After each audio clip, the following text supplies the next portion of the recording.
Good afternoon. Welcome back to living the law of one. अब service to self, service to others का समझने के बाद हम शुरू करेंगे सर्विस टू सेल्फ पोलैरिटी के बारे में समझना। और सर्विस टू सेल्फ पोलैरिटी की शुरुआत हर सेशन की शुरुआत जैसे कुओं के बताए हुए बात से होती है, वैसे यहाँ पर भी कुओ बोलता है कि जिस तरह से सर्विस टू अदर्स दूसरों की सेवा का रास्ता होता है, ऐसा एक रास्ता वो भी होता है जिसमें इंसान सिर्फ अपनी सेवा करता है, दूसरों के ऊपर कंट्रोल करके।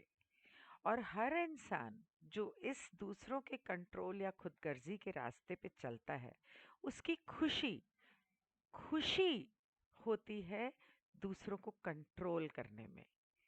ये कर और ये मत कर, ऐसा करो और ऐसा मत करो, मुझे ये पसंद है, मुझे ये पसंद नहीं है।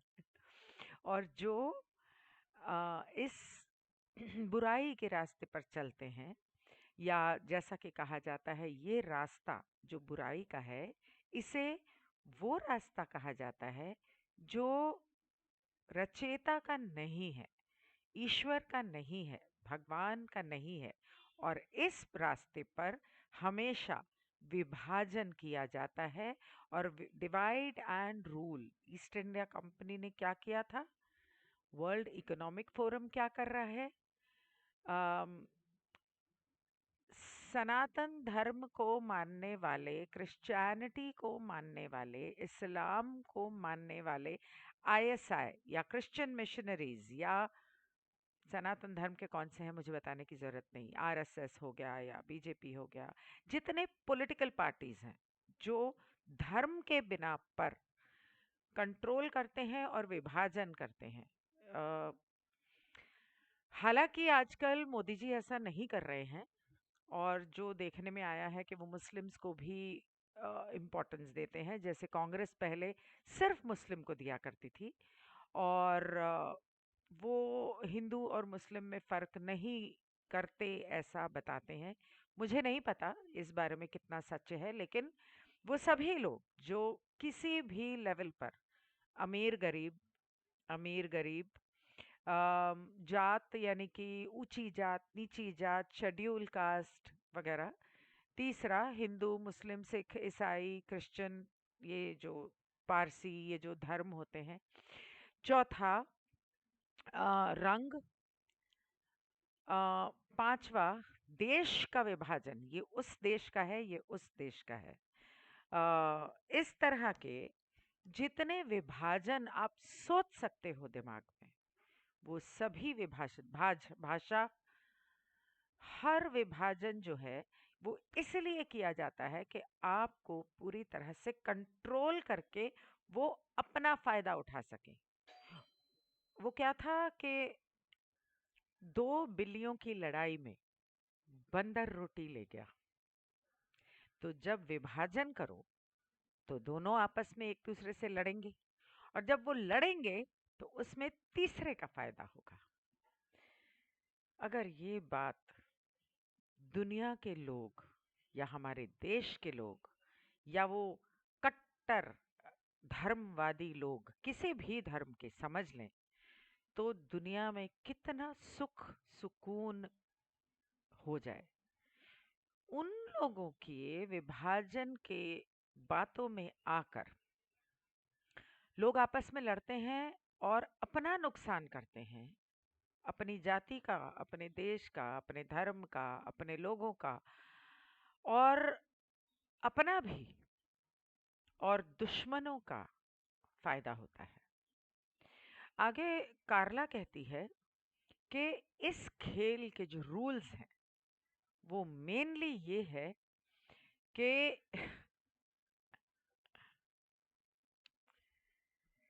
इसके रूल्स दूसरों की सेवा वाले रास्ते पर जो लोग हैं, या वो झुकाव है, उससे पूरी तरह से उल्टे हैं। जैसे दूसरों की सेवा वाले रास्ते के जो वो जो झुकाव है, वहाँ उनका मेन रूल ये है कि आपको आध्यात्मिक सफर पर जाना है, और ईश्वर की खोज करनी है, खुद को समझना है, खुद को पूरी तरह से गहराई तक समझना है और जो आप हो, जैसे आप हो, वैसे जीना है हर पल को। सी यहाँ पे लिखा है कि to deeply know themselves and to be themselves. मतलब यहाँ से थोड़ा मुझे हट के बताना पड़ेगा। मैं पहले ये पढ़ पढ़ लेती हूँ और समझा देती हूँ, ट्रांसलेट कर देती हूँ, उसके बाद आपको बताती हूँ कि जब वो कहते हैं deeply to know themselves and to be themselves, उसका मतलब क्या है। आगे वो कहती है कि ये जानते हुए कि आप इस पूरे ब्रह्मांड के इस रचयिता की रचना हो, जो सिर्फ पवित्र प्रेम से बनी हुई है और मूल भाव से वो पूरी तरह से प्रेम के पूरी तरह से लायक है, समृद्धि के लायक है। संतोष, समृद्धि, सुख, हर सुख आपका हक है, समृद्धि आपका हक है। आपको इस तीसरी घनत्वता की माया जाल से ऊपर उठ के उसमें विश्वास करके उसे अपने अंदर ढूंढ के उस समृद्धि को अपनी लाइफ में प्रकट करना है। और वो विश्वास और ऊपर वाला नहीं ईश्वर के रचेता के ऊपर विश्वास और भरोसे से ही होता है। और तब जब वो अपनी चेतना को गहराई से जाके समझते हैं और ऑनेस्टी से, सच्चाई से खुद को समझते हैं, उसका सच समझते हैं, जिसके अंदर डर के लिए कोई जगह नहीं है। जब आप मेडिटेशन करने बैठते हो तो आप डरते थोड़ी हो कि आपको पता नहीं वहां क्या मिलेगा। नहीं। तो जब आप उस ईश्वर को जानने के लिए अपने अंदर झांकते हो, तो पहले क्योंकि ईश्वर का हिस्सा हो आप, तो वो इतनी बड़ी चीज को जानने के लिए पहले यहाँ से शुरू करना है। तो जब आप यहाँ से शुरू करते हो और खुद को जानते हो, मैं, उस मैं को जानते हो, आई एम, मैं हूँ, इसीलिए ईगो का अंत कभी ना होता है और ना होना चाहिए। लेकिन ये जो मैंने बिलीफ सिस्टम्स पर अभी बनाया था वीडियो, उसके अंदर इस बारे में पूरी तरह से समझाया है। अगर आपने नहीं देखा तो मेरी सलाह है कि आप चाहें तो देख लें। तो वो जो अपने आप को जानेंगे, अपने आप को समझेंगे, तो उसके रिजल्ट में, उसका नतीजा ये होगा कि आप ईश्वर को पूरी तरह से समझ जाओगे और ध्यान में जाकर आप अपने जब ईश्वर को और खुद को समझोगे, तो वहां पर कोई जजमेंट्स नहीं होगी। ये अच्छा है, वो बुरा है, ये गलत है, वो सही है। क्योंकि ऊपर वाले की दुनिया में और उसकी रचना में वो पूरी तरह से प्रेम से बनी है, पूरी तरह से कण कण में। वहां पर ना डर है, ना बुराई है, ना कुछ है। कल जब मैं जनरल टैरो शायद कर रही थी, वहां पर कोई कह रहा था कि नहीं नहीं, भगवान बुरा बनाता है। भगवान बुरा नहीं बनाता है, उसका ऑपोजिशन बुरा बनाता है। वो भगवान को चैलेंज करता है कि ये एक खेल है जिसमें हम हैं, ये माया जाल। और यहाँ पे भगवान का ऑपोजिशन करने के लिए, चैलेंज करने के लिए ये बुराई या खुदगर्ज लोग खड़े हैं कि हम बुरा करते रहेंगे, तुम हमें भगवान बन के तुम भगवान बन के रहो और हमें दिखाओ कि तुम इस बुराई के बावजूद कैसे अच्छाई के रास्ते पे चलते हो।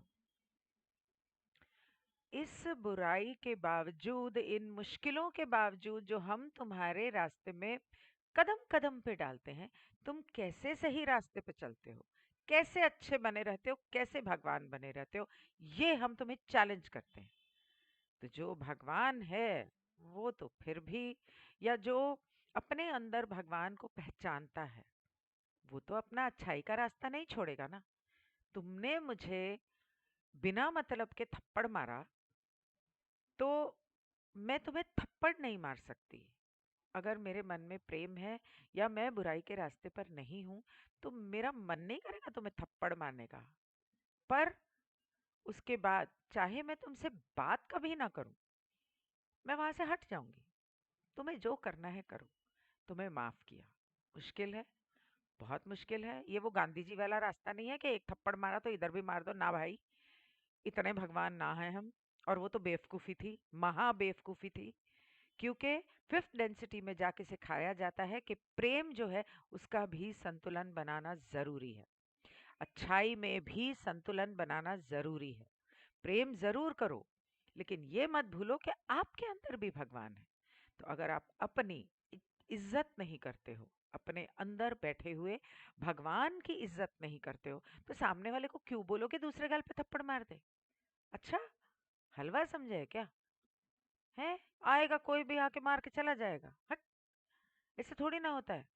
मेरे अंदर भी भगवान है, मेरे अंदर के भगवान को तुम बेइज्जत करोगे तो मैं कैसे बर्दाश्त कर लूं? वो कृष्ण जो बाहर है, वो कृष्ण जो यहाँ सब जगह है, वो शिव जो तुम्हारे अंदर है, वो दुर्गा जो तुम्हारे अंदर है, वो मेरे अंदर भी है। तो मेरे इस भगवान को खबरदार जो तुमने बेइज्जत किया। दूसरे के अंदर भगवान जरूर देखो, उससे पहले अपने अंदर देखो। दूसरे से प्यार जरूर करो, उससे पहले अपने अंदर के भगवान को भी प्यार करो, खुद से प्यार करो। एक बार एक भागवत कथा करवाई थी हम लोगों ने, बहुत साल हो गए इस बात को, कुछ 20-25 साल हो गए। तो भागवत कथा में दो चार बातें मुझे याद रही, ज्यादा मुझे याद नहीं रही। लेकिन वो एक बात मैं कभी नहीं भूलूंगी। और आई वॉज न्यू टू सनातन धर्म और हिंदुइज्म, और मैं भगवत गीता को जानना चाहती थी, इसलिए हम लोगों ने भागवत कथा करवाई थी। ये भी सुना था कि उससे काफी पुण्य मिलता है। तो भागवत कथा जब कराई, हजारों लोग आए। और क्योंकि हम करवा रहे थे, मैं और मेरे हस्बैंड, तो जाहिर बात है कि हमें तो शुरू से लेके अंत तक हर एक में बैठना था। तो उसमें एक बात उन्होंने कही थी कि जब तुम खाना खाते हो, कुछ भी खाते हो, वो चीज खाओ जो तुम अपने भगवान को खिलाओगे। क्या तुम अपने भगवान को मिलावट वाली चीज खिलाओगे?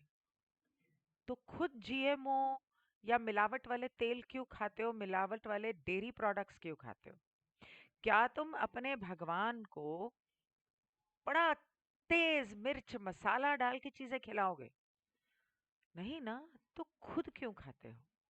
अगर तुम अपने भगवान को मीट, अंडा, मछली नहीं खिलाते, उनके लिए तो 56 प्रकार के सात्विक भोजन बना के खिलाते हो, जो भगवान को भोग चढ़ाया जाता है, तो तुम उसके अलावा कुछ क्यों खाते हो?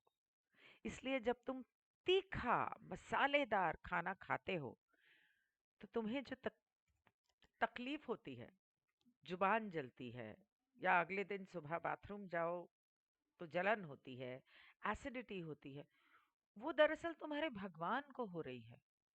इसलिए कुछ भी खाने से पहले ये सोचो कि तुम्हारा भगवान खा रहा है। और बोलने से पहले ये सोचो कि जो तुम बोल रहे हो ना, सामने वाला सोचेगा कि तुम्हारा भगवान बोल रहा है। कितनी गहरी बात है। क्या हम सोचते हैं ऐसा? सामने वाले को जब हम कुछ बोलते हैं, तो क्या हम सोचते हैं कि हम उसके अंदर के बैठे भगवान को बोल रहे हैं? उसका निरादर करते हैं। पति जो होते हैं बीवियों को मारते हैं, बिना मतलब के खूब नीला पीला कर देते हैं। बात बात पे खाने में नमक कम है, ये थाली फेंकी। खाने में मिर्च ज्यादा है, ये गरम गरम दाल मुंह पर मार दी। चाय में चीनी कम है, गरम चाय औरत पर फेंक दी। क्या सोचा है कि उसके अंदर जो भगवान बैठा है, उसे क्या लगता होगा? और जो दिल से हाय निकलती होगी, उससे तुम्हारा क्या हाल होगा? खैर, तो जब वो कहते हैं कि उस प्रेम में जो इंसान ध्यान में जाके खुद को समझता है, अपने द्वारा भगवान को समझता है, वहां डर के लिए कोई जगह नहीं है, वहां पर जजमेंट्स के लिए कोई जगह नहीं है। कौन कितना देखने में सुंदर है, या अच्छे बनने का दिखावा कर रहा है, उसके लिए कोई जगह नहीं है। भगवान की इस पवित्र दुनिया में दिखावों की दुनिया, दिखावों के लिए जगह नहीं है वहां पर। अगर आप दिखावा बड़े प्यार से कर रहे हो, ये बहुत इम्पोर्टेंट है, इसे ध्यान से सुनना, ये वाला पैराग्राफ और इसके साथ अब मैं जो बताऊंगी बहुत इम्पोर्टेंट है। जब आप दिखावा कर रहे हो, ये मेरे ख्याल से कल अम, अ, शायद channel only planet of choice या living the law of one के दूसरे सर्विस टू अदर्स वाले सत्र में भी आया था। मुझे याद नहीं आ रहा क्योंकि मैं रोज दो कर रही हूँ तो, या पढ़ रही हूँ तो वो मैं कंफ्यूज हो जाती हूँ कि किस में आया, क्योंकि सब जुड़ा हुआ है। तो उसमें ये आया था कि ईश्वर ये चाहता है कि आप पहले तो खुद को समझो कि आप क्या हो, आप किस तरह के इंसान हो, आपके अंदर जो भावनाएं हैं वो कैसी हैं, और फिर जैसे आप हो उस सच्चाई से जियो, दिखावे ना करो। Thank God, thank God I don't believe in दिखावे। मुझे सारी उम्र मेरे घर वाले थक गए, लड़ मरे, मेरे से अलग हो गए, मुझसे दूर हो गए, समझा समझा के कि तू दूसरों की तरह दिखावे क्यों नहीं कर सकती। वो दिरानी को देख, वो कितने दिखावे करती है और सबकी वाहवाही लूटती है, नहीं कर सकती मैं। थक गए सब बोल के, मुस्कुरा के दिखावा करो, हाँ जी, हाँ जी। नहीं होता मुझसे। जो दिल में है, जो वही जुबान पर है, और वही मेरे चेहरे पर है। मेरे चेहरे से पता चल जाएगा कि मेरे दिमाग में क्या चल रहा है। वो है बीइंग योर सेल्फ। और वही ईश्वर चाहता है कि आप जो हो उस तरह से जियो। उसे ये मत सोचो कि दिखावा करना है किसी की झूठी वाहवाही लूटने के लिए। That's not what God wants you to do. आगे वो कहते हैं कि ये एक जो पोलैरिटी है, झुकाव है जो दूसरों की सेवा का, ये बिल्कुल सीधा, सच्चा, उज्जवल और दान, क्या कहते हैं उसे, जेनरस, जो दिल खोल के देता है, प्यार दिल खोल के देता है, और जो भी भावना मन में है दिल खोल के देता है। गालियां भी हैं तो दिल खोल के देता है, और देती हूं मैं भी गालियां। गुस्सा आता है तो मैं भी देती हूँ, जहां पर उसकी जरूरत हो। अब थोड़ा बदलना पड़ेगा खुद को, कोशिश कर रही हूँ, लेकिन ऐसे लोगों के बीच शुरू से रही हूँ जिनको गालियों के अलावा बात करनी ही नहीं आती, मैं क्या करूं। चाहे वो फ्रेंड्स हो, फैमिली हो। लेकिन कभी कभी लोगों को प्यार की भाषा ना समझ में नहीं आती, सच में समझ में नहीं आती। आज की दुनिया में, इस माया जाल में, लोगों को प्यार की भाषा समझ में नहीं आती। और ये जो दूसरों की सेवा का रास्ता है, यहाँ पर ऑनेस्टी मतलब सच्चाई, बिना शर्त का प्रेम, सद्भावना, करुणा, क्षमा, सिर्फ वही है। और वही चमकता है, वही इस रास्ते को उज्जवल करता है, ना सिर्फ दूसरों के लिए बल्कि अपने लिए भी। ये सिर्फ दूसरों के लिए नहीं है, ये अपने लिए भी है। अगर आप दूसरों को माफ करते हो, बच्चों को करते हो, माँ बाप को करते हो, तो कभी अगर आपसे कोई गलती हो जाए, खुद को क्यों नहीं कर सकते माफ। आप भी तो एक एक हिस्सा हो उस ईश्वर के। मैं ये नहीं कहूंगी कि आप भी तो इंसान हो, आप भी तो कमजोर हो, ना ना ना ना, बिल्कुल नहीं हो। आप भी तो हिस्सा हो उस ईश्वर के। और अगर दूसरों को करुणा और सद्भावना की जरूरत है, तो क्या आपको नहीं है? अगर आपका कभी मन करता है रोने का, उदास होने का, किसी ने दिल दुखाया, तो क्या आपको उस करुणा सद्भावना की जरूरत नहीं पड़ती? किसी और से मांगने की जरूरत नहीं है। कोई और दे तो बहुत अच्छी बात है, लेकिन वो उम्मीद करें कि कोई दे या हक मांगे, उससे अच्छा खुद अपने साथ थोड़ा सा अकेले में वक्त बिताओ, तकिए को लेके रो लो जी भर के। जितना रोना है एक बार रो लो, क्योंकि जब आप एक जोक पे 10 बार नहीं हंस सकते, 3 बार भी नहीं हंस सकते, दूसरी बार भी हंसी मुश्किल से आती है, तो एक ही बात पे रोना बार बार क्यों आता है? ले लो जितना टाइम लेना है, 1 दिन, 2 दिन, 3 दिन। जब कोई मर जाता है तो चौथा करते हैं ना, 4 दिन देते हैं रोने के लिए। उसके बाद बस, उसके बाद प्रभु का भजन करो, पाठ करो, भगवान को याद करो, क्योंकि मृत्यु ही परम सत्य है इस दुनिया का, जो अटल है। बाकी सारी चीजें बदलती हैं, एक वही नहीं बदलता, जो पैदा हुआ है मरना है। तो जब आपको दुख की जरूरत होती, मतलब करुणा की जरूरत होती है, सद्भावना की जरूरत होती है, आपसे कुछ गलती हो गई या आपको किसी चीज की जरूरत पड़ गई, कोई आपको वो दे ना दे, आप खुद को दो। कोई बात नहीं, सब ठीक हो जाएगा। कोई बात नहीं, मैं तो तुझसे प्यार करती हूँ, कोई करे ना करे, कोई बात नहीं। तू बहुत अच्छी है, तूने बहुत अच्छा काम किया, वाह क्या किया है। कोई नहीं देता ना दे, शीशे के सामने खड़े रहो और खुद से कहो, खुद से प्यार करो। ये एक दिन पता नहीं ग्रुप पर कुछ डिस्कशन हो रहा था, तो सोनिया ने इस बारे में बोला था, और मुझे इतनी खुशी हुई कि उसने ऐसा किया। उसकी वो, उसका वो सुनकर, उसने जो लिखा था वहाँ, या वॉइस नोट था मुझे याद नहीं। कब से कहती आ रही हूँ, शीशे के सामने खड़े रहो, खुद से आई लव यू कहो।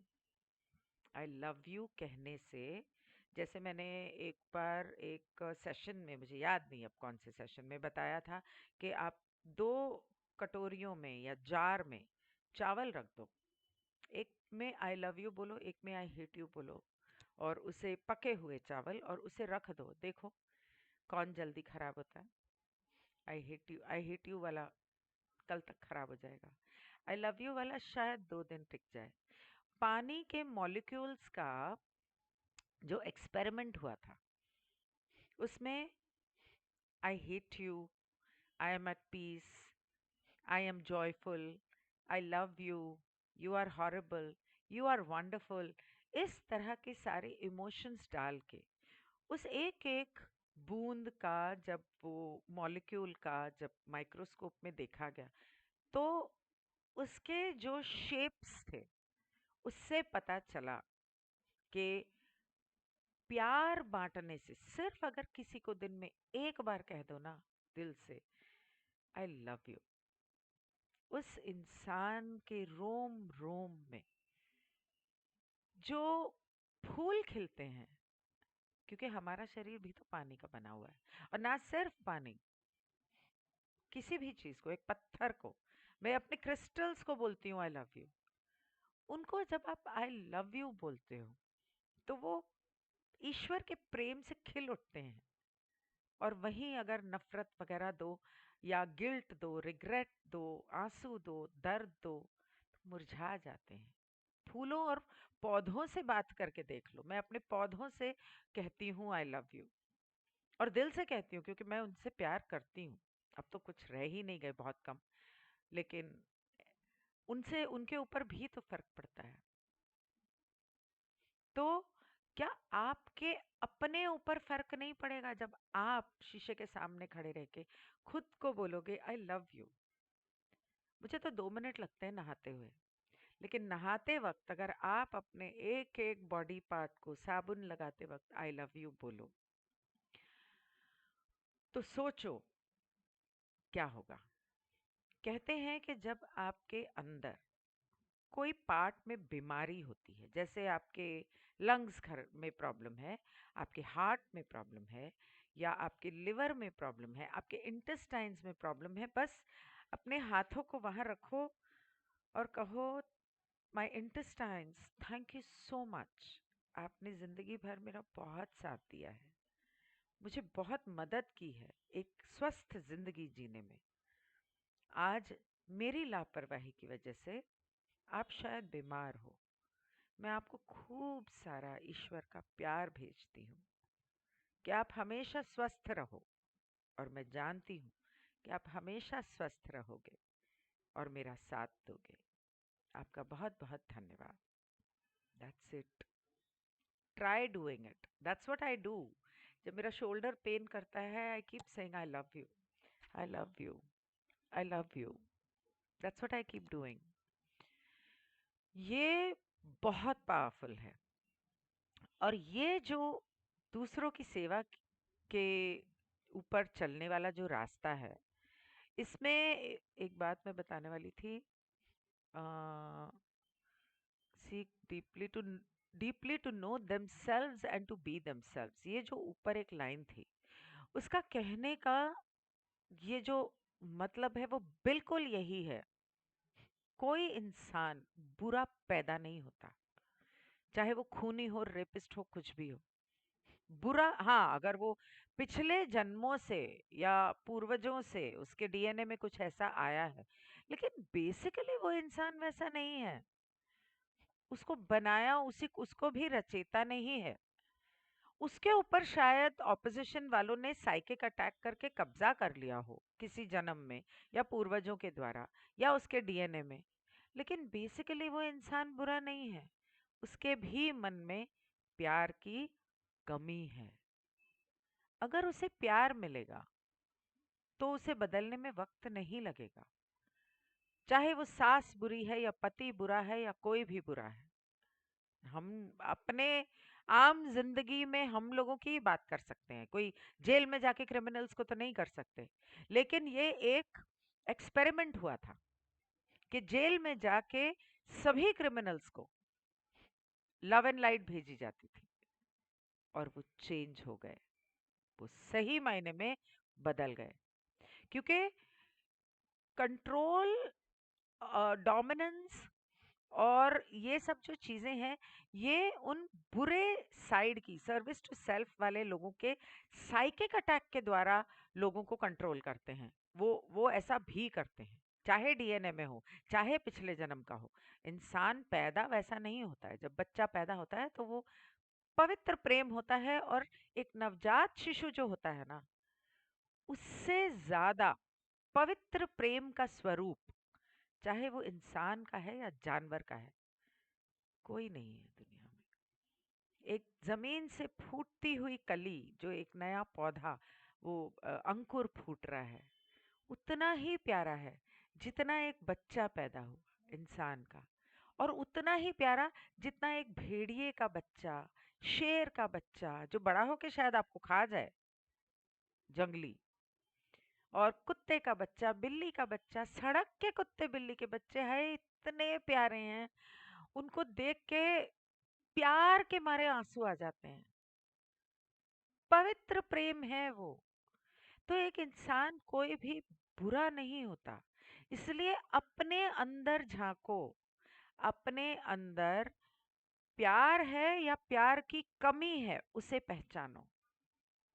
और प्यार की कमी है तो कहो कि मुझे प्यार की कमी है, मुझे महसूस होती है प्यार की कमी, मुझे प्यार की जरूरत है, मुझे प्यार चाहिए।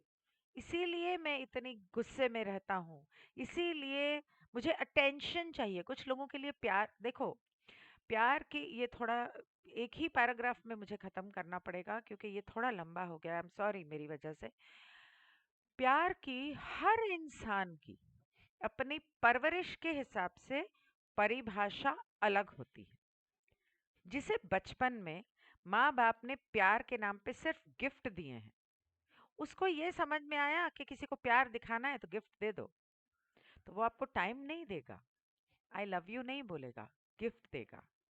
किसी को अपने माँ बाप की अटेंशन नहीं मिली और अकेलापन महसूस हुआ, तो उसे जब तक वो मरने जाए उसे अटेंशन चाहिए होगा, कि मुझे खूब सारा अटेंशन चाहिए। और वो उसके अलावा जिन लोगों को वन से जिन लोगों को अटेंशन बहुत मिली है अपने माँ बाप से, उनके लिए प्यार का मतलब है अटेंशन देना, टाइम देना। तो वो देंगे, चाहे पैसे के मामले में कंजूस हो, प्यार और अटेंशन बहुत देंगे। और जिन लोगों को ये दोनों ही कुछ भी नहीं मिला, उन हर एक के प्यार की परिभाषा अलग होती है। किसी के लिए शारीरिक प्यार जो है, हक, शारीरिक से मतलब संभोग की बात नहीं कर रही, हक करना, किस करना, अम, छूना, हाथ पकड़ना, गले में हाथ डालना, वो प्यार होता है। और किसी के लिए होता है दूर रहो, दूर रह के बात करो, पास मत आओ। हाँ, दूर से बात करो, मैं बहुत प्यार करती हूँ तुमसे या बहुत प्यार करता हूँ, दूर से बात करो। जो करना है वो रात को बेडरूम में करेंगे, ऐसे होते हैं लोग। तो हर एक की प्यार की परिभाषा को पहले समझो। रिश्ते आमतौर पर खराब इसलिए होते हैं, शादियां इसलिए टूटती हैं, ब्रेकअप्स इसलिए होते हैं क्योंकि हम, ये मैं पहले भी बता चुकी हूँ लेकिन क्योंकि यहाँ पर है इसलिए दोबारा बता रही हूँ, मतलब इससे कनेक्टेड है, कि सामने वाले की प्यार की परिभाषा को समझो और फिर उससे कहो कि तुम्हारी परिभाषा ये है लेकिन मेरे लिए प्यार की परिभाषा ये है। तो तुम्हारी परिभाषा में मैं तुमसे प्यार करूंगी, लेकिन मैं चाहती हूं कि मेरी परिभाषा में तुम मुझसे प्यार करो। ये जब आप सच्चाई से बोलते हो और जताते हो और दिखाते हो अपनी सच्चाई, कि मेरी सच्चाई क्या है, न सिर्फ प्यार, मुझे ये बुरा लगता है, बुरा लगता है तो लगता है, बस बात खत्म। तुम कुछ भी बोलो, मुझे तुम्हारी ये बात बुरी लगती है, मुझे बहुत दुख होता है। अगर दुख हुआ और तुम मुस्कुराते रहे, कोई बात नहीं, हाँ हाँ हाँ हाँ हाँ हाँ, ठीक है ठीक है, अरे कोई बात नहीं, then you are not being your authentic self. तब आप ना खुद से सच्चाई से पेश आ रहे हो, खुद के तरफ सच्चे हो, ना सामने वाले की तरफ सच्चे हो। उसके बाद भी सामने वाला नहीं समझता तो वो अलग बात है, लेकिन एक बार फर्ज बनता है आपका सच्चाई से जीना। तो जब वो कहते हैं कि deeply to know themself and to be themself, मतलब आज अगर मेरा मूड नहीं है ना, तो नहीं है, तुम्हें खुश करने के लिए ठीक है मैं 2 निवाले ले लूंगी, तुम्हें हर्ट नहीं करना चाहती, लेकिन मेरा मन नहीं है खाना खाने का, या आज मेरा मन उदास है, मैं थोड़ा अकेले रहना चाहती हूँ। नहीं, मैं नहीं साथ बैठ के ये स्मॉल टॉक नहीं कर सकती, हाय हाउ आर यू, नहीं होता। I just want to be alone, I'd rather spend time with nature. मैं पेड़ पौधों घास पे बैठ के ज्यादा खुश रहूंगी, कुत्ते बिल्लियों के साथ, सड़क के कुत्ते बिल्लियों के साथ खेल के ज्यादा खुश रहूंगी। पर इस समय उनसे मुझे एनर्जी मिलती है। पर इस समय अगर तुम बोलो कि मुझसे बैठ के बात करो, और वो भी ये रोज की स्मॉल टॉक, वो पिक्चर कैसी थी, ये कपड़े कैसे हैं, उस एक्टर एक्ट्रेस की लाइफ में क्या हो रहा है, I am not interested dude, I am not, it doesn't make sense to me. बात करनी है तो लोगों के बारे में मत करो, अध्यात्म के बारे में करो, आइडियाज के, जैसे कि पा हमेशा कहते हैं, बात करनी है तो आइडियाज के बारे में करो, लोगों के बारे में मत करो, शिकायतें मत करो, आपसे जो बन पड़ता है वो करो, उम्मीद मत करो। एक्सपेक्टेशंस रखोगे तो expectations are the mother of all fuckups. हम भी करते हैं, मैं भी करती हूँ, we all expect, we are humans, we are taught to expect, सिखाया गया है हमको। मैं ये बोलूंगी सिखाया गया, मैं ये नहीं कहूंगी कि हम ऐसे पैदा हुए हैं, नहीं, हम ऐसे पैदा नहीं हुए, हमें सिखाया गया है एक्सपेक्ट करना। मत करो एक्सपेक्ट, ट्रेन करो खुद को। मैं ये नहीं कह रही हूँ कि आप ऐसा करो, मैं ये कह रही हूँ कि I am not infringing anybody's free will, but according to this जो मुझे समझ में आता है कि हमें खुद को ट्रेन करना चाहिए कि हम दूसरों से एक्सपेक्ट किए बजाय, करने के बजाय, कुछ करना है तो दिल से करें और भूल जाएं। अगर आपने उस पर एक्सपेक्ट किया तो आपने दिल से नहीं किया, आपने खुद गर्जी में किया। तो भगवान ने जब हमें एक रूप में बनाया, तो वो चाहता है कि हम अपने ओरिजिनल सेल्फ में रहें, बी योर सेल्फ। हम जैसे उसने हमें बनाया है, हम उस पर्सनालिटी को, उस स्वभाव को, उस व्यवहार को जिएं और खुल के जिएं। गुस्सा आया तो आया, मुझे गुस्सा आ रहा है, मैं तो ऐसी ही हूँ, मैं तो ऐसे ही बात करूंगी, मुझे तो गुस्सा आ रहा है, मुझे बुरा लग रहा है। उस समय पर ये नहीं कह रही हूँ कि लड़ो, ये नहीं कह रही हूँ कि चिल्लाओ, बोलो मुझे तो गुस्सा आ रहा है, मैं तो चिल्लाती हूँ, मेरे से तो नहीं रहा जाता, और मैं तो जानबूझ के नहीं चिल्लाती, मेरी तो आवाज हो जाती है। आ रहा है यार गुस्सा, ऐसी हरकतें करोगे, बेतुकी की बातें करोगे तो गुस्सा तो आएगा ना। तो be yourself, this is what they are trying to say. क्योंकि भगवान कहता है कि हमने, उसने उसने नहीं दी, हमने जो अपने लिए जिंदगी लिखी, वो यहाँ पर हर तरह की भावना, हर तरह का व्यवहार, हर तरह की इच्छा, हर तरह की चीजें एक्सपीरियंस करने आया है। और जब आपके बॉडी में क्रेविंग होती है ना, कि मुझे ये खाना है, मुझे ये चाहिए, बस नहीं रहा जा रहा, मुझे चाहिए, क्या आपने सोचा कि आपके अंदर बैठे भगवान को शायद क्रेविंग हो रही हो कि मुझे मुझे चाहिए ये एक्सपीरियंस। वो एक्सपीरियंस अपने अंदर मार देना भगवान की इच्छा को मारना भी हो सकता है। ऑब्वियसली अगर वो सर्विस टू सेल्फ वाले रास्ते का है कि भाई मेरा तो मन कर रहा है रेप कर दूं, खून कर दूं, चोरी कर लूं वो तो नहीं, उसकी बात नहीं कर रही हूँ। क्योंकि भगवान के जितने एक्सपीरियंसेस होते हैं वो प्यार से रिलेटेड होते हैं।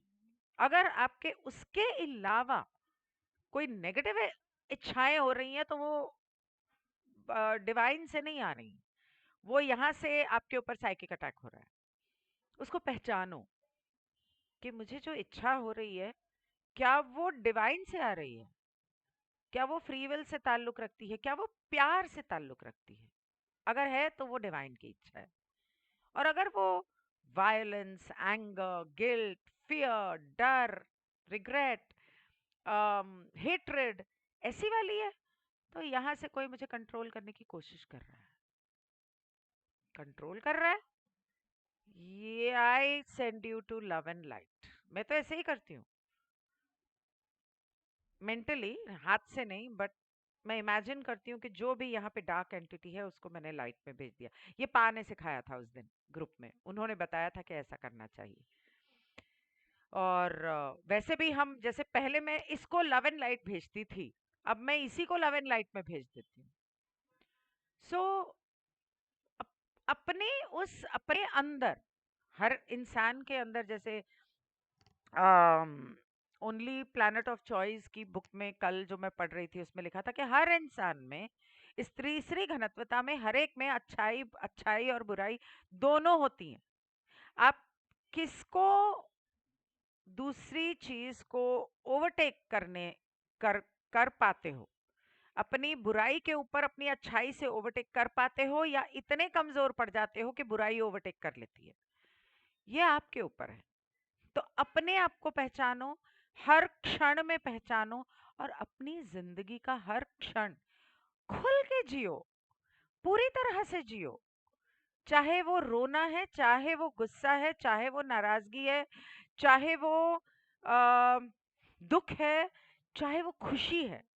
और पहली बात तो वो नेगेटिव इमोशंस अगर आते हैं तो जैसे पा ने समझाया, उनके अंदर पॉजिटिविटी ढूंढो, और हर इमोशन, हर एक्सपीरियंस को के लिए ईश्वर का शुक्र करो कि ठीक है, इस इंसान ने मेरा दिल दुखाया, अम, मुझे ऐसा लगता है धोखा दिया, लेकिन इससे बुरा भी तो हो सकता था। अभी तक तो मैं ठीक हूँ, लेकिन वो ऐसा भी तो कर सकता था, वैसा भी तो कर सकता था। शुक्र है, शुक्र है इतने में बात टल गई।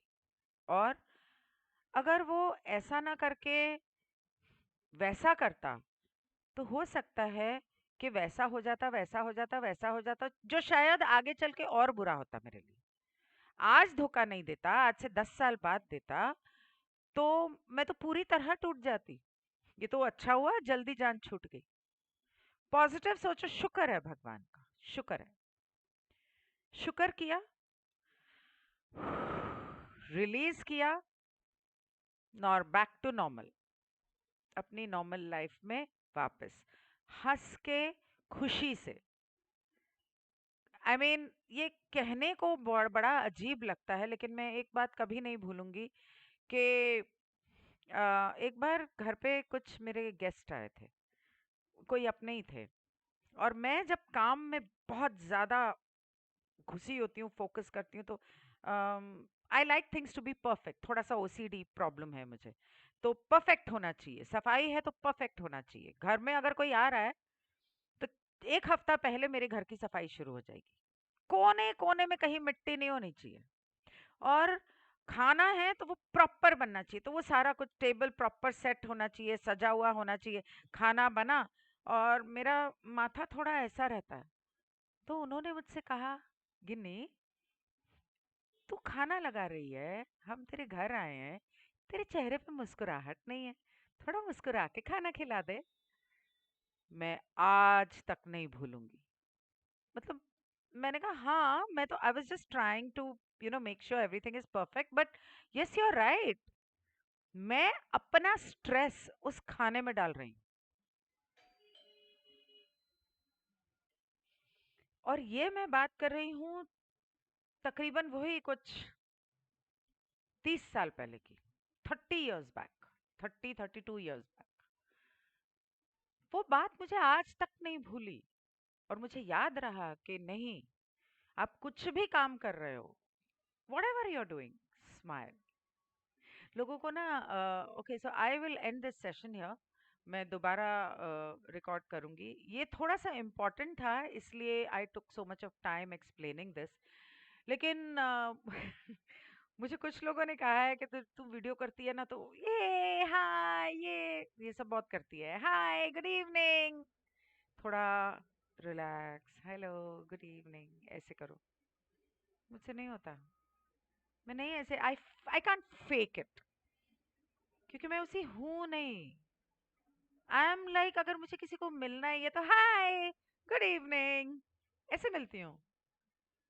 आवाज में खनक है क्योंकि दिल में खुशी है।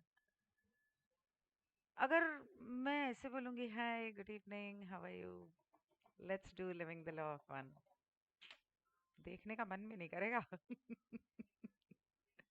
एक बार मैंने 2 एपिसोड्स बनाए थे न्यूमरोलॉजी पे। शुरू शुरू की बात है, 2017 या 18 की या 16 की।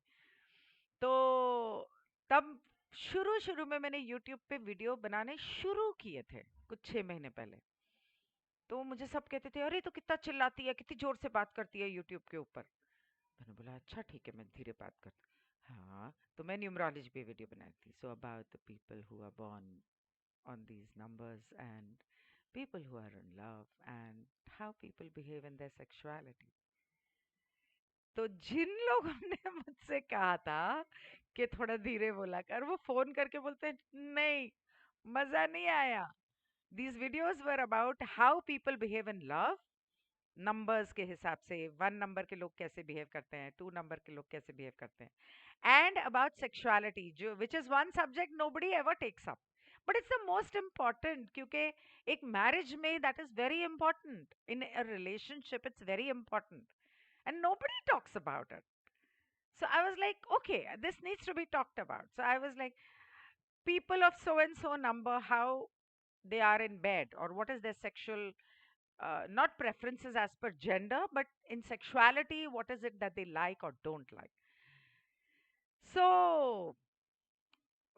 वो पॉपुलर तो बहुत हुए सब्जेक्ट की वजह से, लेकिन that sounded very sensuous. No. I want to sound happy because I am happy and I like to be happy. Simple. I think that's what God wants, to be happy and full of love. So don't you think we should all be happy and full of love genuinely, not fake it? Anyway, बहुत लंबा समय ले लिया आपका, उसके लिए I'm sorry. Goodbye.